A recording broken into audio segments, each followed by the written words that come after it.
Ito mga bossing, sasalubungin natin yung nakahuli ng blue marlin ngayong umaga. Kanina lang, wala pang mga kalahating oras, bumalik na siya mga bossing. Ito natin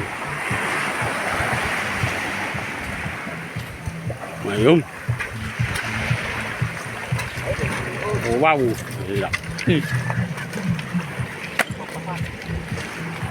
kan mga palikpik niya ulit.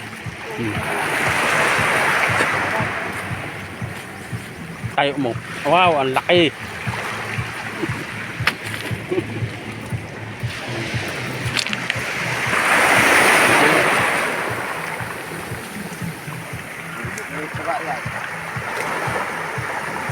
Medyo gumalaw ang dagat ngayon mga boss, kaya lang ngayon pa rin.